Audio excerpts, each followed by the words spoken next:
नमस्कार दोस्तों, स्वागत है आपका आज की न्यूज़ में। दोस्तों, आखिर हम सबको जिस खबर का इंतजार बहुत समय से था और जिस पर यह निर्भर था, भारत अपने जहाज स्वयं कब बनाएगा, लगातार काफ़ी समय से इस बारे में खबरें आ रही थीं। लेकिन जिस पुख्ता खबर का इंतजार हम सबको बहुत बेसब्री से था, वो आ गई है। मैं बात कर रहा हूँ भारत के स्वदेशी फाइटर प्लेन के लिए जरूरी इंजन की। इस खबर को आपके साथ शेयर करने से पहले आपसे रिक्वेस्ट है कि चैनल को सब्सक्राइब कर लीजिए और वीडियो को पूरा देखिए, क्योंकि वीडियो बहुत इंटरेस्टिंग होने वाली है।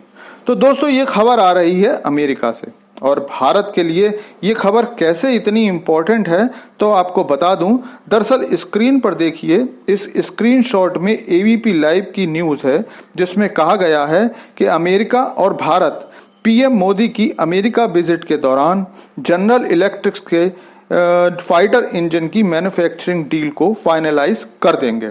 अब ये खबर डिफेंस हलकों में तूफान मचा देने वाली है। हालांकि इस तरह की खबरें पहले भी आ चुकी हैं, लेकिन किसी विश्वसनीय सूत्र से आई खबर का अपना एक महत्व होता है। खबर के अनुसार जून में जब पीएम मोदी अमेरिका की यात्रा पर जाएंगे तो करोड़ों डॉलर की डील भारत और अमेरिका के बीच हो सकती है। इस डील में जनरल इलेक्ट्रिक भारत में अपने फाइटर जेट के लिए इंजन का निर्माण करेगा। इस डील के लिए ब्रिटेन और फ्रांस भी अपनी पूरी ताकत से लगे हुए थे।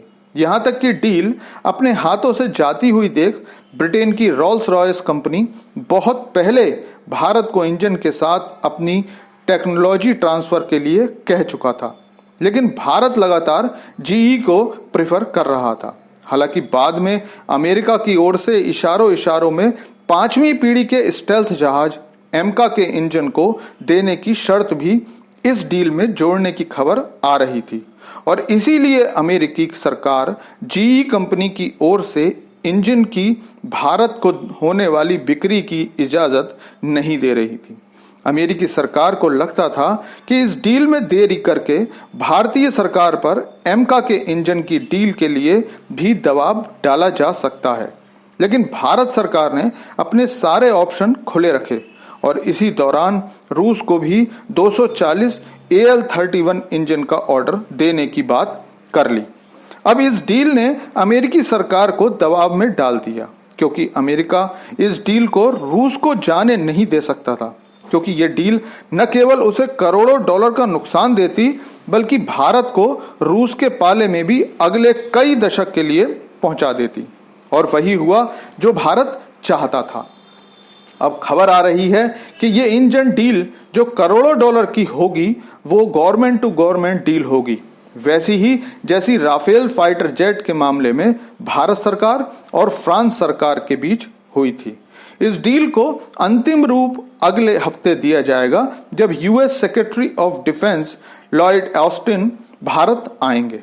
आपको बता दूं कि इस इंजन का निर्माण जीई की subsidiary company Ohio based GE aerospace द्वारा किए जाने की संभावना है, जिनसे लगभग पिछले 1 साल से बातचीत भी चल रही है। इसके अलावा एक लंबे समय से अटका हुआ 30 MQ-9B आर्म्ड ड्रोन की खरीद का मामला भी इस विजिट के दौरान हल होने की पूरी उम्मीद है। MQ-9B आर्म्ड ड्रोन भारत की जरूरत को पूरा करने के लिए लगभग 2 साल से सेना में है, और सेना तथा नेवी इसकी परफॉर्मेंस से पूरी तरह से संतुष्ट है, क्योंकि ये ड्रोन हिंद महासागर में से लेकर के अरब सागर तक और बंगाल की खाड़ी तक हर हलचल पर नजर रखते हैं।